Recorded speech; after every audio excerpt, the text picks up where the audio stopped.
Hello guys, welcome back. Two Martins here. Glad to have you with us because today it is going to be special. Today is the day. We have a special treat for you and for us. Because we have a guest on this channel. Special guest.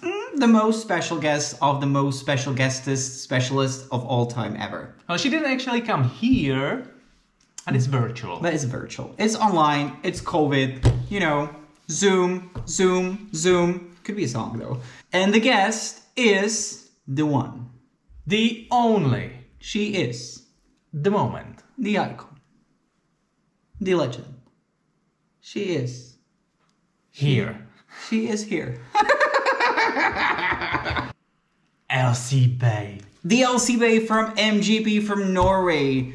And we were so glad to have Elsie Bay on our channel. It was so much fun and we cannot wait to show it to you guys. We hope you like it. We hope you enjoy it. Like, comment, subscribe. Let us know what you thought about the interview. It is a real moment for us. What an honor to start with Elsie Bay, right? Absolutely. Like, who could have been a better guest for the show than Elsie Bay? So, there it is. We hope you guys like it. Hello guys, how are you? We're doing amazing. How are you doing today? I am doing well. I've had a busy day, but it's very much fun. First of all, thank you very much for taking the time of your busy schedule. I would like to ask you, since you got to the finals, right? Like, how has the last 2 weeks been for you? Like, has it been crazy? How's it going? It's absolutely been crazy. You know, it's so weird because it's like COVID, it's lockdown. I even isolated myself not to get COVID before the showcase. And so, you know, my normal life, it's very quiet. Nobody's here. But then I open my phone and there are so many messages and such a great response from all the fans. So it's been crazy. It's been weird, but it's been so fun. And I'm so grateful. Yeah, I can imagine. Yeah. I don't know if we said that in the beginning, but we are from Prague, from the Czech Republic. Have you ever been to Prague? Yes, I have. Yes, I have. How was it? It was really fun. It was amazing. Yeah, I would definitely love to come back. When we were listening and watching the music videos from Norway, we got from a lot of artists, we got a vibe like a Disney Frozen, right? Mm-hmm. And your name is actually Elsa in real life, right? Yes, it is. Yes, so it that's is. like a full circle moment for us. Why have you decided to change it to Elsie Bay? Like, what's behind it?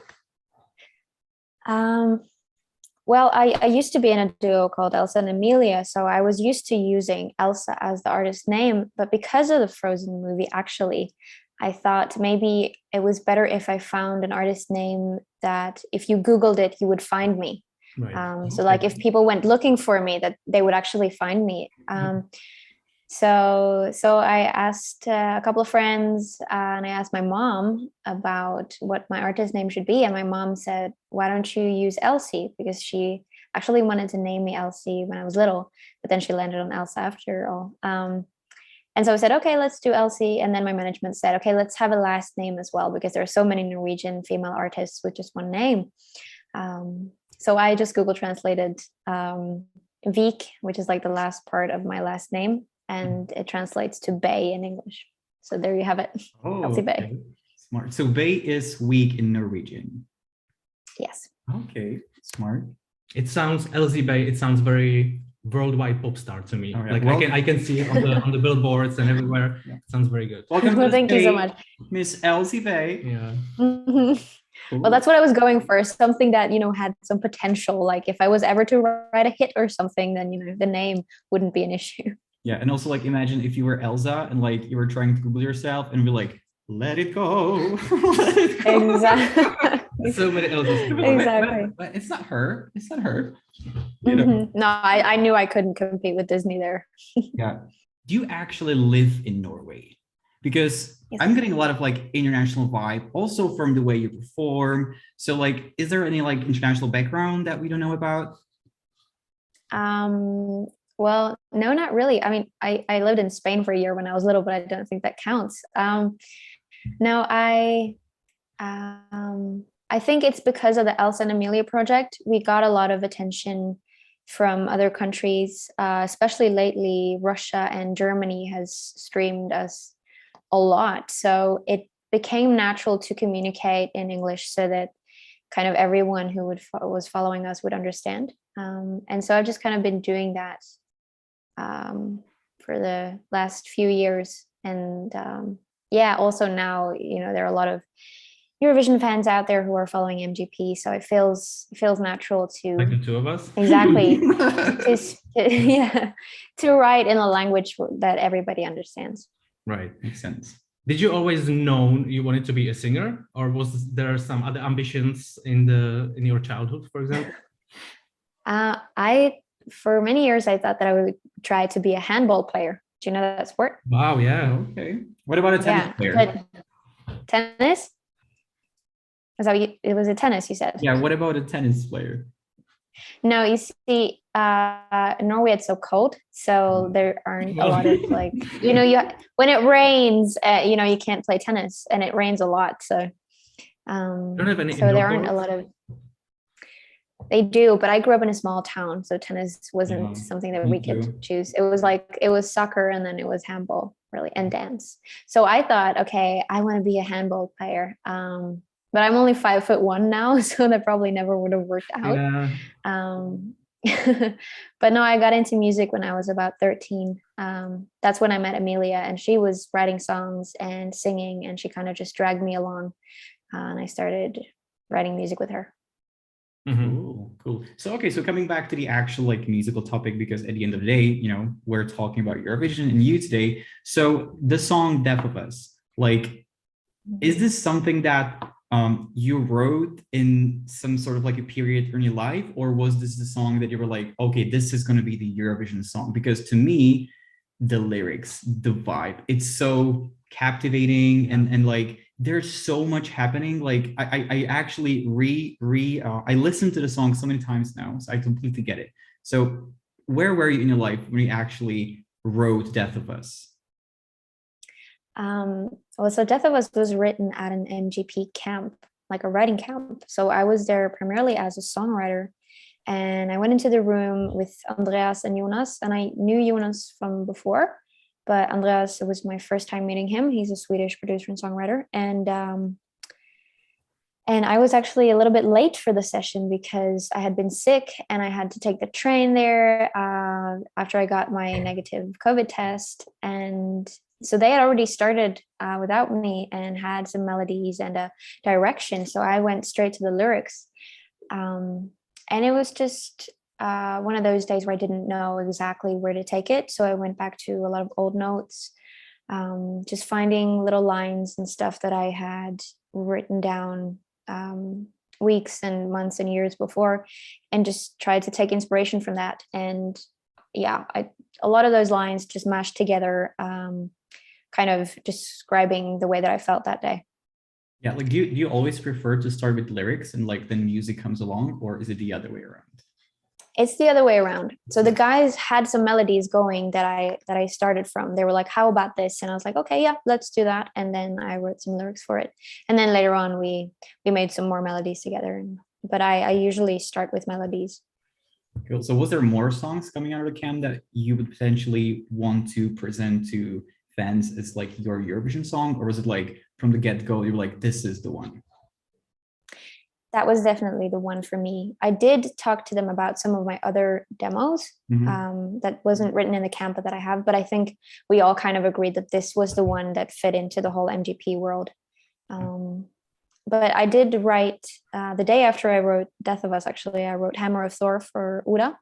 So that one is also in there, but that was very... I didn't know that. Nice. Okay. But that was very early on, very clear that Uda was the one who was going to do that song. She was the one singing. So when they were performing the song, they always have the credits, right? On the name. So is your name actually in there? On Hammer of Thor? Yeah. Yeah. Wow, that's so cool. For sure. That's so cool. Very nice. And you said you wrote a lot of lyrics, but do you actually play any instruments? I do play a little bit of guitar, but there's always somebody in the room who's better than me. But I have played some guitar live with the Elsa and Amelia project, and I have written some songs on the guitar in my room. Nice. You said you started with music when you were 13, am I right? Yes. So coming back to when you were 13, like what were your like early musical influences, like people that you actually looked up to and sort of like took inspiration from? Like where is your music, like where are the roots, you know? Well, I've always been into music. My mom was in a band, a country music band. My grandfather was also playing country music. But for me, I was always really into pop music and a lot of like hip hop and rap music. I used to watch these MTV music videos, and just, yeah, so I listened to a lot of like Jay-Z and Beyonce and all that American stuff in the beginning. And then when I was like 15, in that period, it was like a lot of like Paramore and Linkin Park and that type of stuff. And now it's a lot like Bon Iver and Frank Ocean, I would say. Yeah, I can hear it in the Yeah. in the song a little bit. Totally. Okay, let's focus now on Eurovision, right? Why Mhm. have you decided to actually join Eurovision? Was it something you grew up with watching? Was it always your long life dream? Or did you have this, amazing song, Death of Us, and you were just like, well, let's try it? How was it? Well, I've always been watching Eurovision. Every year I try to get together with some friends and watch it, or like earlier I used to watch it with my family. It was one of those shows where I was like allowed to stay up a little longer to watch all the, the voting coming in. Yeah.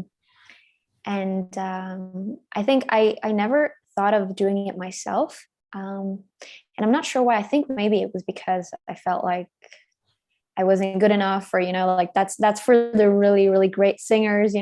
So I didn't think of it like that. But after having kind of been a part of MGP in 2021 with Witchwoods and Emmy, when I was a songwriter, it just seemed like a whole lot of fun. And I was also Sorry, that's actually the only song I downloaded last year from MGP. really. Yeah, and it's yours. Which one? Witchwood. Welcome to the Witchwood. Oh, Yeah. okay. Interesting. Yeah. So that was like my first meet with MGP, and it just seemed like a whole lot of fun. And I also, do you guys remember America, the song I Can't Escape from last year? Not sure. The girl with red hair and like yellow in front and then red. Was she in MGP? No, she was in MGP. She was actually my roommate at the time. So yeah, I've been, yeah, that was my introduction to MGP, and it seemed really, really fun. So when I was asked this year, I thought, you know what, yeah, I'm going to do it. I'm definitely going to do it. Nice. And look at where you are right now. Like you're in the finals. Congratulations. I am. Congratulations. Thank you so much. To me, Eurovision is such a passion for so many people. Like there's so many people so into Eurovision, right? So when you say the word Eurovision, like is there a song that for you like embodies what Eurovision is all about? It doesn't have to be from Norway. It can be from basically any year, but something that really to you means Eurovision. Well, I mean, my biggest sort of Eurovision moment was definitely in 2009 when Alexander Rybak won. I was young, and it is a really, really great song. And it was this feeling like, oh my God, Norway is winning, just tiny little Norway. But I think Euphoria as well, for me, is a song that represents Eurovision. It's like when I hear that, I think about Eurovision. Well, that makes sense, but yeah. Have you ever covered the song? Sorry? Have you ever covered the song? Either Euphoria or Fairy Tale? No. Well, I mean, we sang Fairy Tale in the school choir that year. Oh, okay. But that was actually in a time in my life where I really loved singing, but I thought my voice was ugly. So every time we were singing in the school choir, I was faking it because I didn't want anyone to hear my voice. Wow. You speaking about you thinking your voice was ugly back then, like, do you think it was just, your inner saboteur being like, Elsie, you're not that good, or? Well, I do remember I was home alone once and I was watching this music video on YouTube. I think it was Neo featuring Kanye West and Carrie Hilson. And I took this voice recording of myself singing to it, and I listened back to it, and I was like, oh, this is so bad. And I think what it was is just that it was a little bit out of pitch, which is kind of normal when you are young, and if you're not singing a lot, it's easy to not be so like in pitch all the time. So that's probably why it was a little bit ugly, to be honest. Got it. Thank you. As we said, we are from the Czech Republic, and this year, I don't know if you're aware, but there is a really strong connection between Norway and Czech Republic, because We Are Domi, the band, contains, two members who are Norwegian, of course, Ben and Casper. Have you ever met them? Do you know them? What do you think about the song Lights Off? The song is really cool. I've listened to it. I like it a lot. And I'm actually friends with Casper on Facebook. And I don't know if he remembers this, but we met at like a tiny festival in Norway many years ago when I was playing with Elsie and Amelia, and he was playing with a different band. So the reason why I know about this is because he posted on Facebook that he was part of this. Right. Cool. Ooh. Cool. Yeah. Did you see him playing the guitar with the bow?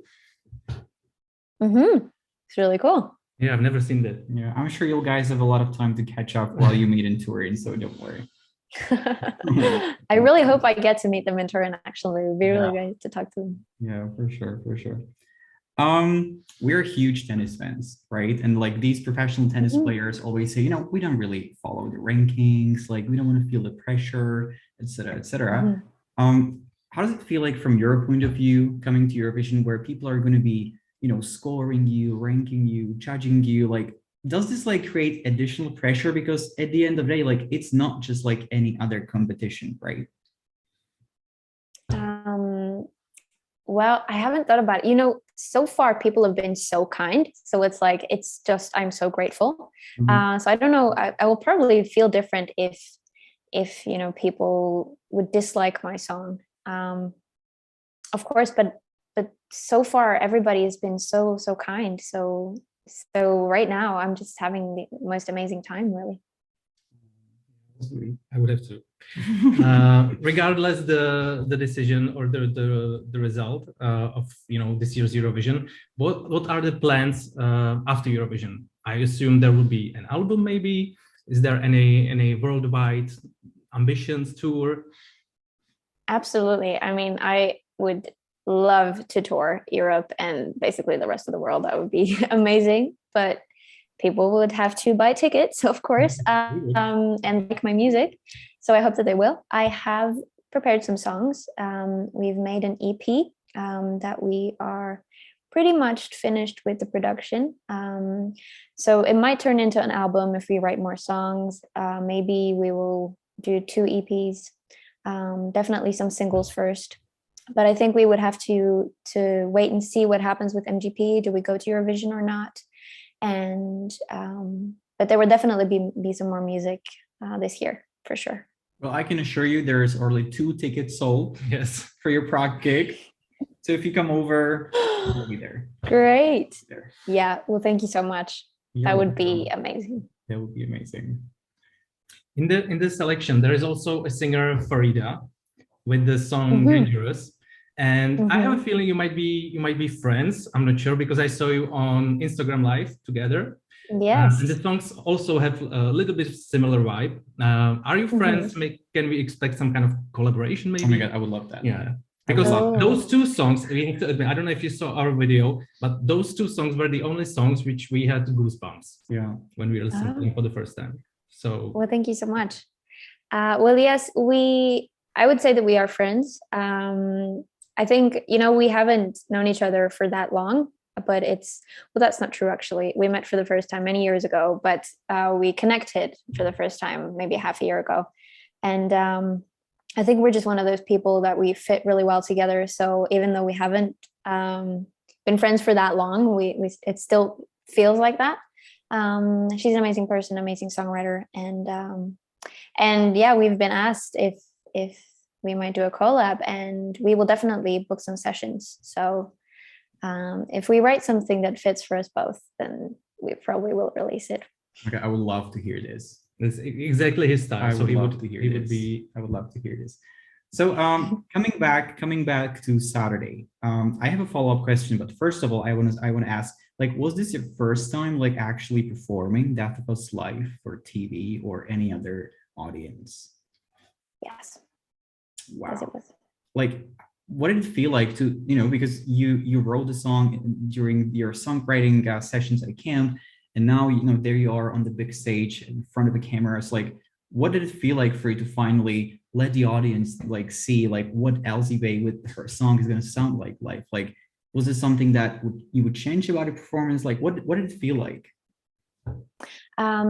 First of all, it felt really good to just finally do it. But at the same time, there was no audience there. It was just the cameras because we weren't allowed to have many people. So, it was exactly kind of the same as the dress rehearsal, only that now everybody knew that it was actually being recorded and sent live. Right. But it was an amazing feeling to just finally do it. And as for, the performance, the staging and everything, we are currently talking about what to change and what not to change for the final. But we're still in meetings about it. So we'll see.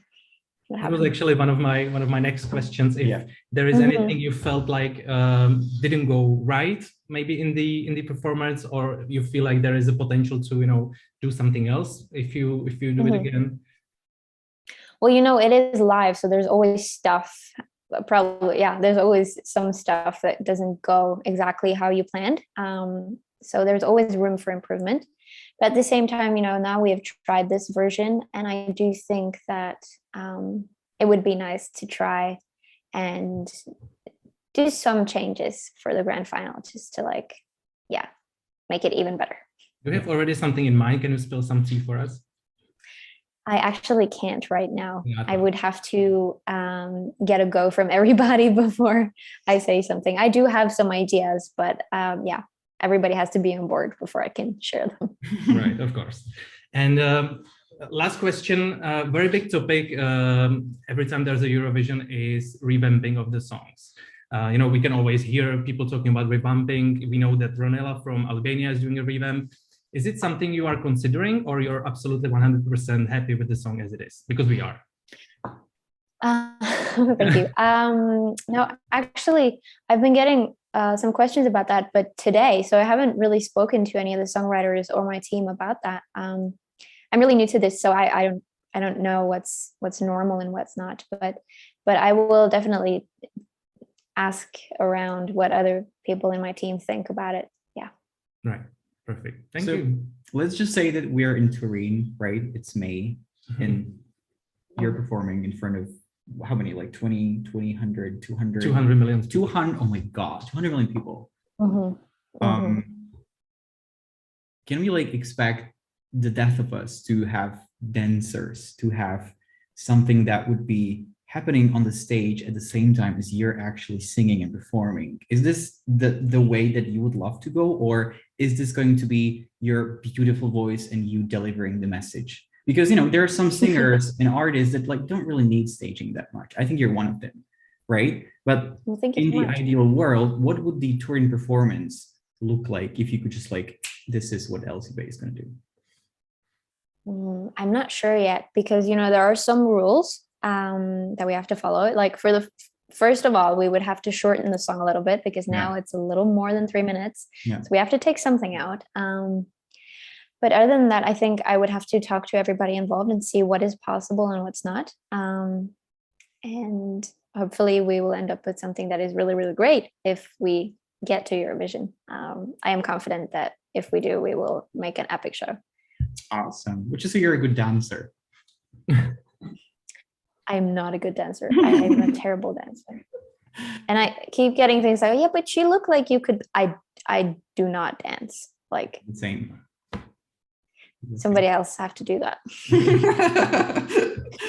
The same. Yeah. Have you had a chance to perform lately before this whole Eurovision thing started, or what was your calendar in 2020, 2021? Just a lot of writing sessions, writing for other people and writing my own stuff. A lot of writing camps. No, I haven't performed live since Elsa and Amelia we had our last concert in December 2017. Wow. So this was your first live performance since 4 years ago? That is crazy. Wow. Yes. Very nervous? Wow. I was so nervous, you guys. I can't even imagine. Like 4 years. Wow, you did so well. So Thank you so much. you did so well. All right. As the last thing, can you teach us something in Norwegian? What do you guys want to know? I would like to know, how do you say bring back my girls? Do you watch RuPaul's Drag Race? Yes, but that doesn't really translate that well. How about, have you guys heard about the brown cheese? Brown cheese. Huh? The Norwegian brown cheese. What is it? No. It's a cheese. And it's brown. It's like Wait, but is it a cheese though? yes, it is. Yes, it is. It's food, but it's very Norwegian. So I could teach you I like brown cheese if you want.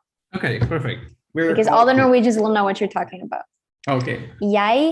Okay, so here we go. Jeg liker brunost. Jeg liker brunost. Yes, there you go. That's very easy. We can speak Norwegian now. Jeg liker brunost. Okay, so the next time I'm matching somebody on Tinder and he's going to be from Norway, this is going to be the first thing I'm going to say. I'm like, what? Yeah. Huh? No, well, Elsie taught me. Can you blame her? And what we can say from the Czech Republic, from the Czech, hodně štěstí.